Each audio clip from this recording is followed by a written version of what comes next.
2025 has been a tough year for investors between rising volatility, inflation that refuses to cool down, and constant headlines about recession and interest rates. It's no wonder people are nervous, but here's the good news.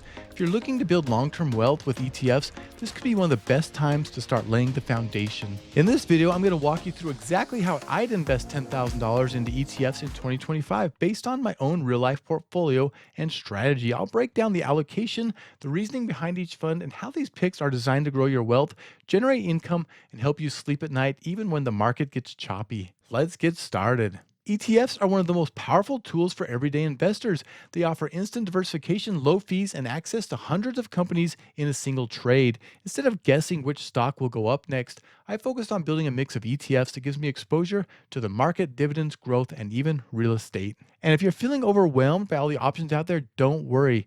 I'm keeping this simple and effective. Here's how I'd allocate a $10,000 ETF portfolio in 2025.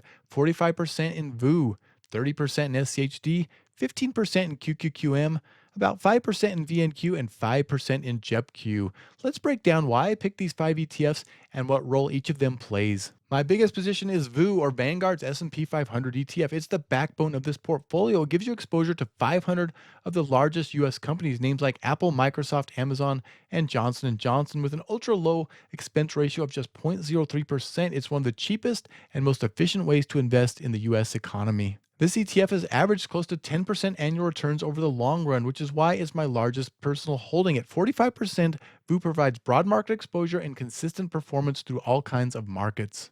Next up is SCHD, which makes up about 30% of the portfolio. SCHD focuses on 100 high-quality dividend-paying companies. These are strong businesses with consistent earnings, solid fundamentals, and a history of rewarding its shareholders. Right now, SCHD yields around 3.6% and has a 10-year dividend growth rate of over 11%. This ETF is a great way to build passive income and add stability to your portfolio, especially during volatile markets. I personally reinvest the dividends, which helps accelerate compounding over time.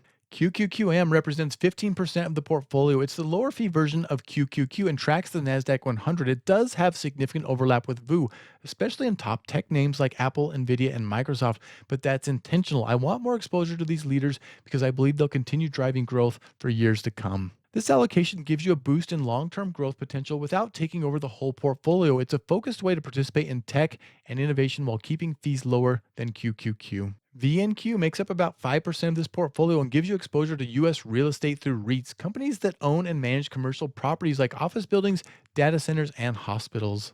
Real estate behaves differently from stocks, which helps diversify your portfolio, and in a high interest rate environment, many REITs have pulled back, making this a potentially smart time to buy.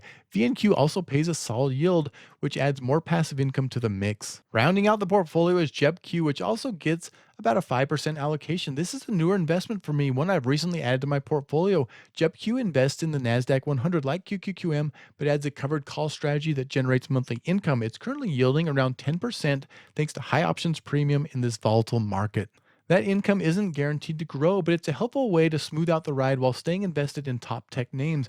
I just started building a position in JEPQ to boost income and take advantage of 2025's volatility. Let's recap. VU is 45% growth from the entire U.S. economy. SCHD 30% dividend income and long-term stability. QQQM 15% for tech growth and innovation, about 5% in VNQ for real estate exposure, and another 5% in JEPQ for monthly income in volatile markets. That's how I'd invest $10,000 in ETFs right now. It's simple, it's diversified, it balances growth, income, and risk, and most importantly, it's realistic and easy to stick with. I'd love to hear from you. Let me know in the comments, how would you invest $10,000 in 2025? Are you leaning more toward dividends, tech, or a balanced approach like this? And if you're not sure what to watch next, check out this video right here. I think you'll really enjoy it. Take care, and I will see you next time.